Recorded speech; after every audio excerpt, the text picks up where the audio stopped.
Get through this, Ainsley, and you only have 2 more films to go.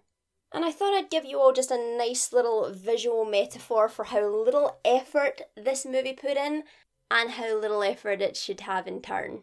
So if I spend a significant portion of this video looking like Cousin It, you'll know who to blame. Now, we all know the DCAMU has more bad movies than good. We passed that threshold a long time ago. But I honestly didn't think it could get any worse. At least with the bad films, I had some interesting things to say. Like in Batman Bad Blood, I had thoughts about the Bat family and how ridiculous I thought it was for them to try and cram such a huge concept into as little time as they gave themselves. Throne of Atlantis I had a lot to say about, just because of how ridiculous the concept of Aquaman as a functioning monarch is, and how awful and or stupid it makes all the heroes look. This one, I've got nothing except it's stupid. And its stupidity is so apparent that it was so hard to frame it in a way that doesn't sound like you're just boringly stating the obvious. But let's have a right old stab at it. So we open on Bruce at a party, and this scene reveals another failing with this Batman.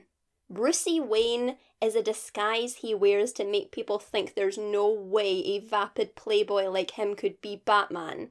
But Bruce is just as much of a serious and dismal buzzkill here as he always is. Anyway, he meets Selina, and I am by no means a prude, but that is something I would expect a high-class prostitute to be wearing. Here's the sexy rule. You show off the boobs, or you show off the legs. Never both. And if you want to wear something like this, go ahead. You do you. Makes you feel good, makes you feel sexy, you go right on ahead. But, seriously, this is a snooty, high society, pearl-clutching party. Come on, Selina, you're smarter than this. Too bad your writers aren't. We get a decent Dick scene that displays his personality as well as good animation on his unique acrobatic fighting style, and say goodbye to one of the very few good scenes in the movie because Dick, along with everything else, starts sucking from this point forward. It sucks long and it sucks hard. We get introduced to Thomas Elliot, who, spoiler alert for the Batman Hush comic, is the original villain. Thomas, Selina Kyle. Hello, I'll be your redhead red herring for the evening.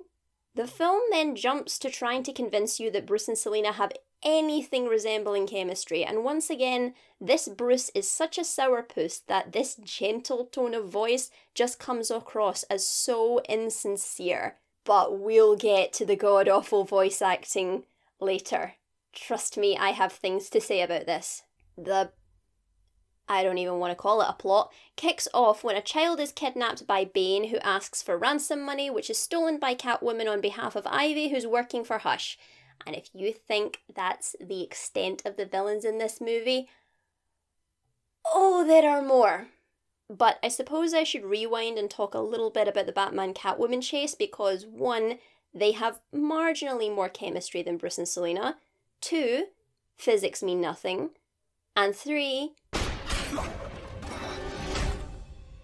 physics mean nothing except when it's convenient. And I don't even know why they did this, because Tom operates on him and he's fine.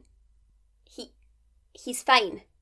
I know, it's a comic book cliche, death means nothing, injuries don't stick, consequences don't matter, but this is just ridiculous. Why did you even add this? Was it to get another scene with Thomas? Because you could have done that in a much more effective fashion if the two of them had just gone out for a drink. And it would have made this line mean a little bit more. I want to be a better friend. Trying to be a better friend, but putting in absolutely no effort to build a relationship whatsoever. And it's a small thing, but not only is Alfred's voice different, his burns have been significantly downgraded. I myself am rooting for the shrubbery. Do try to avoid blows to the head. I prefer not to battle for the world's greatest vegetable, sir. So, this film is not even up to Son of Batman rating standards. It's revealed that Ivy is controlling Catwoman, and you cannot stand this movie on fan service. It's like a fully grown human being trying to stand on a cardboard box. Yeah, I thought I'd give you all a nice little visual metaphor here, but it turns out I'm not actually heavy enough to crush this cardboard box. So that's a fail. And this is the most egregious kind of fan service. It's what's known colloquially as Photo for the dads, right? In the presumption that I have to be kept slightly horny all the time. Catwoman explains to Batman that she was being controlled and he helps her fight Ivy, but she is controlling Superman. I will give a teeny tiny positive remark and say that they do a good job of making it believable that Superman doesn't just squash them immediately, given that he's trying to resist Ivy. Batman leads them through lead-lined tunnels. Isn't that a health hazard? Ah, screw it, it's Gotham. And they snap him out of it using Lois, which I think Superman should be infinitely more pissed about than he actually is. Further cementing how little chemistry these two have by showing the much more superior chemistry between Lois and Clark. And they make sure to tell the audience that Bruce did not sanction pushing her off the roof. Keep that in mind because it's one of the very few glimpses of Batman's code we see, and this film really, in the end, tries to make us feel like that's important. But I'm getting ahead of myself again. They question Ivy and she says she was being blackmailed by a guy named Hush and that's all she knows about him. So yeah, Ivy was a very valuable player in this story, wasn't she? And she was the one they put the most effort into. Remember, most is a relative term. Bruce gets ready for a date with Selina, and if this movie gives us nothing else, it gives us the best Damien scene in the whole DCAMU. If this trollop provides some carnal release, so be it. But I needn't bring up your past poor choices in women, including but not limited to my mother. However, I must insist that you use protection. And another thing, cover your drink. Goodbye, Damien. Hush kidnaps the Joker and recruits Harley, who is admittedly hilarious here.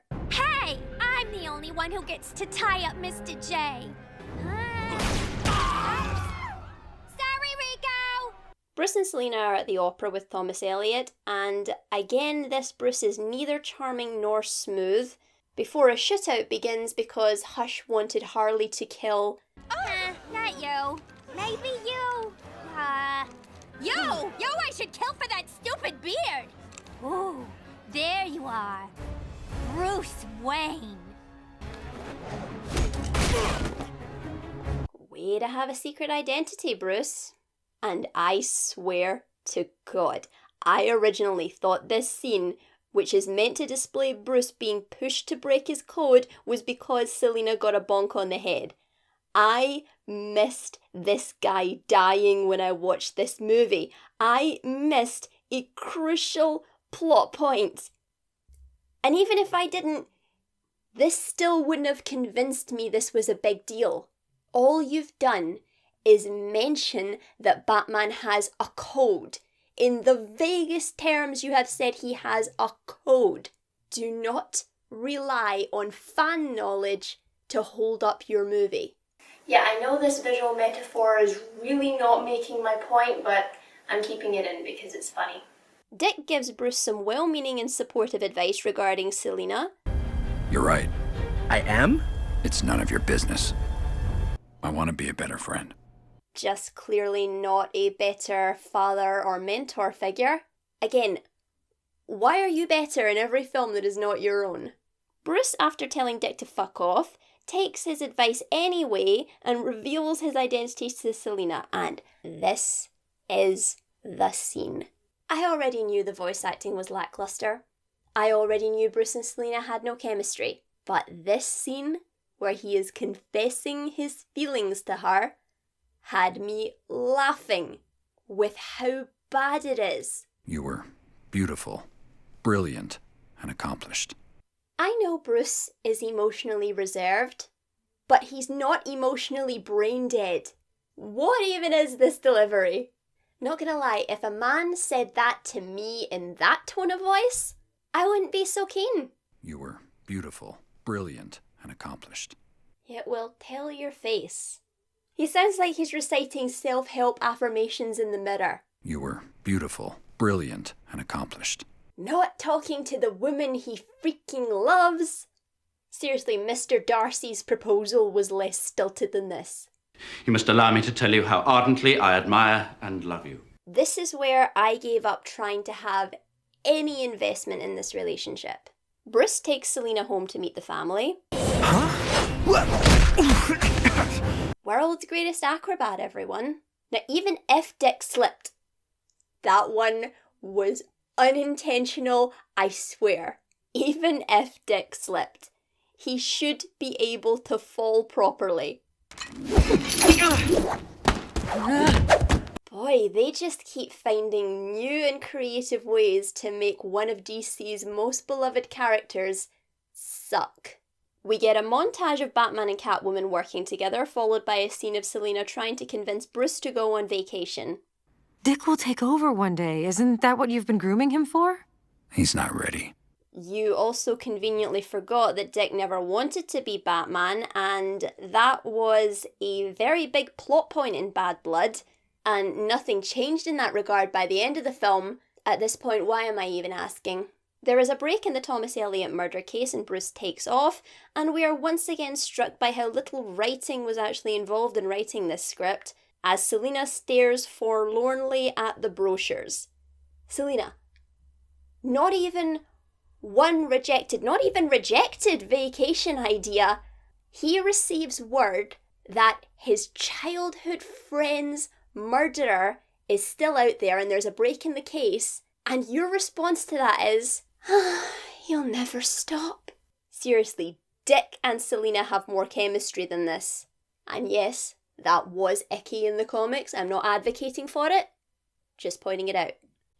Another villain is thrown into the mix as Scarecrow attacks Catwoman and Nightwing for no reason, just Hush told them to. Why did Hush tell them to? I don't know. And Dick is really, really not ready. I think he probably sucks the most in this movie. When Bruce says he's not ready, I believe him. Okay, Dick, it's official. There were some good things about you. Your personality was fairly well written. The animation on your fighting style was well done. But I've had enough. You just go over there with all the other DCAMU characters. The writers just don't understand. Selina is kidnapped by Hush, and take a deep breath, people, because it's about to get really dumb. They capture the Riddler, who is actually Clayface, controlled by Hush, who is the Riddler, who contracted cancer and was, coincidentally, unsuccessfully operated on by Thomas Elliot before healing himself with the Lazarus Pit, which for some reason showed him Batman's secret identity, which led to him wanting to kill Batman by inefficiently using all the villains in Gotham. I'm still holding this. It's still not making sense. Even in the vaguest of terms, I can't. I just can't. Why? Why? I know Hush wasn't the best mystery in Batman's roster, but it was at least functionally a mystery. And also functionally a story. This has to be the most pathetic twist I have ever seen. And it's sad, because with clever mystery writing, this could have worked. This could have been just one great big riddle the Riddler wanted Batman to solve. But this feels like they thought, well, everyone knows who Hush is, so we can't do the actual story. It feels like they got a spinning wheel, put all of Batman's villains' names on it, spun the wheel, threw a knife, and wherever it landed, that was who Hush was going to be, and they just tack on a half-hearted explanation for it at the end. No setup, nothing. The sheer lack of imagination here is astounding. The sheer lack of imagination is staggering. And speaking of no setup, I complained that they make the no killing rule a thing without bothering to explain why it's a thing, It's writing like this that makes people think the no-killing rule is stupid. And again, I bemoan wasted potential because the scene ends with Riddler almost falling to his death before Batman catches him. The entire place is collapsing around them, but Batman refuses to let him go. So Catwoman cuts the rope so her and Bruce can escape. And in a better film that actually set up anything, this could have been a very good, believable and understandable reason for these two to break up. But here, it's nonsense. It means nothing because they didn't earn it. Hello, unearned emotional payoff. We haven't seen you for a little while. Okay, time for my conclusion. Here it is. Because I am not going to do an In the Comics episode of this because there is literally no point. They were so determined to not follow the Batman Hush story that there is really nothing in the comic to compare it to. I've got a few DCAMU movies that were bad, but still warranted comparison to the comics. This one? No. Okay, I'm going to say it. I didn't think I was ever going to say it, but I'm going to say it.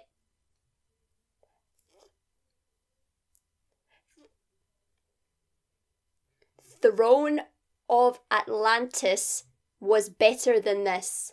Now, I know a lot of you know how I feel about Aquaman and how ridiculous I find his modern interpretations just as a concept because, yeah, a guy with quite possibly no higher than the education of an American high school graduate is going to be the king of quite possibly the most powerful nation in the world because, you know, Atlanteans are super strong, they have super hard skin, they have hydrokinesis, they have incredible technology. So yeah, this lighthouse keeper is gonna be king because his mummy wants him to be. And we're supposed to just go along and think that that's the best decision because his brother is a mean meanie who sympathises more with his father's politics instead of their mother's because, remember, the mother's the good one here. Except for the fact that she seems to be nothing more than a cold bitch. So, yeah. As frustrating as I find that, and as frustrating as I find that no one else finds that frustrating, I'm still going to say it's better than this. And you know why?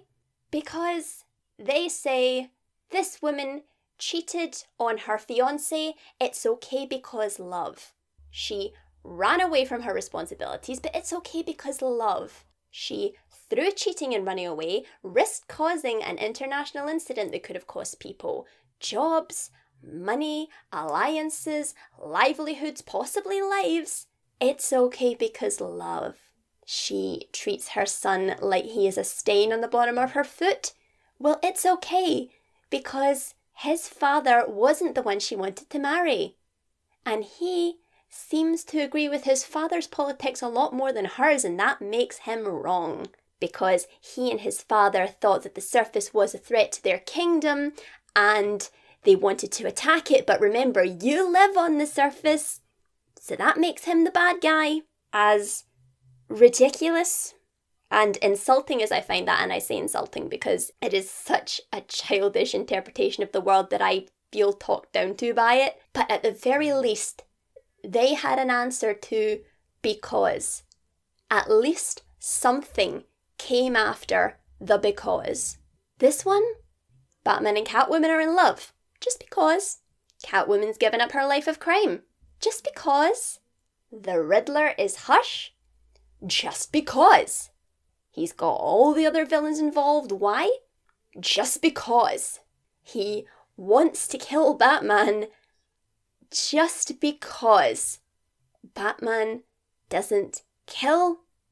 Just because. He just doesn't. And even if there is an answer to the because, it is the most stupid thing in the world.